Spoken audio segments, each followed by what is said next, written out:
엥? 이게 무슨 줄이죠? 와, 이건 진짜 레전드인데요. 거의 제가 본 것 중에 최악인 것 같은데 1타 4피를 이런 식으로 한다고요?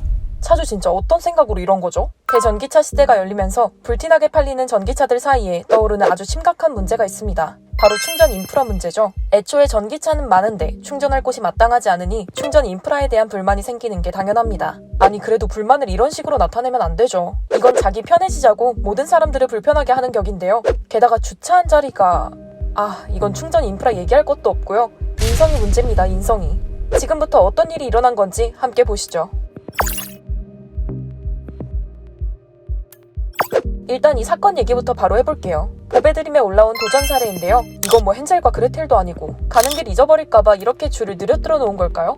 자랑할 만한 일은 아니지만 그동안 아파트 지하주차장에서의 도전 사례는 그나마 자주 포착됐습니다. 그런데 이번에는 공공장소에서, 그것도 많은 사람이 이용할 보건소의 공공화장실에서 이렇게 전기를 축내고 있네요. 허가도 받지 않고 공용시설에서 무단으로 전기를 사용하면 절도죄 아니냐 이렇게 주장하는 분들 계실 텐데요. 맞습니다. 현법에 따라 절도 혐의로 처벌받을 수 있죠. 형법 제392조에 따르면 타인의 재물을 절취한 자는 6년 이하의 징역 또는 1,000만 원 이하의 벌금형에 처할 수 있습니다. 그리고 형법 제346조는 관리할 수 있는 동력을 훔치는 것도 절도죄가 될 수 있다라고 명시하고 있죠. 그리고 절도뿐만이 아니라 만약에 이 줄에 누군가 걸려서 넘어지면 어떡하나요? 너무 위험해 보이는데 애초에 여기에 이렇게 줄이 있을 거라고 누가 생각이나 하겠습니까? 만약 이 줄에 걸려 넘어지면 사람도 다치고 전기차도 손상되겠죠? 누구 하나 좋을 게 없어 보입니다. 게다가 이 파란 구역이 무엇을 의미하는지는 다들 아시죠? 바로 장애인 주차구역입니다. 너무 당연하게 주차돼 있어서 전기차 충전구역인 줄 알았더니 장애인 주차구역이에요. 이건 안전신문고 앱으로 신고하면 과태료 10만원 상품권이 날아갈 일입니다. 그리고 또 있습니다. 사진을 자세히 보시면요. 번호판이 천 같은 것으로 가려져 있죠. 차주 본인도 이게 잘못이라는 걸 알고는 있었는지 누가 신고할까봐 이렇게 가려놓은 것 같습니다. 번호판을 가린 것도 엄연한 불법이죠. 관련 법에 따라 1차 때 50만원, 3차례 이상이면 최대 250만원의 과태료가 부과됩니다. 이 사례에 대한 네티즌의 반응은 어땠을까요? 조회수는 약 5만 회, 댓글은 160여 개입니다. 당연히 반응도 뜨거웠죠. 물론 부정적인 쪽으로요. 먼저 112로 절도죄 신고, 그리고 장애인구역 주차 위반 신고할 일.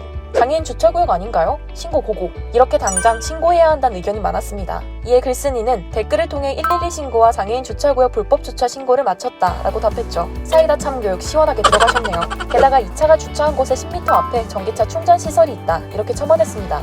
10m 앞이라 이거 뭐 주변에 충전소가 없어서 당장 충전이 너무 급해서 그런 것도 아니었고 쉴드 칠 수 있는 게 아무것도 없습니다. 그 밖에도 와 진짜 개또라이네. 역대급이다. 도둑이 따로 있나 싶다. 우리 전기차는 전기 조금만 먹는단 말이에요. 왜?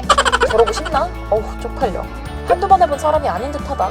충전할 돈도 아까우면서 전기차는 왜 타고 다니냐? 이런 비판적인 반응이 줄을 이었습니다. 너무나 당연한 일이죠. 한편 댓글 중에 이런 반응도 있었습니다. 궁금한 게 있는데요. 아파트 지하주차장에서 저렇게 하는 것도 불법인가요? 우리 아파트에 많은데. 이런 댓글이었죠.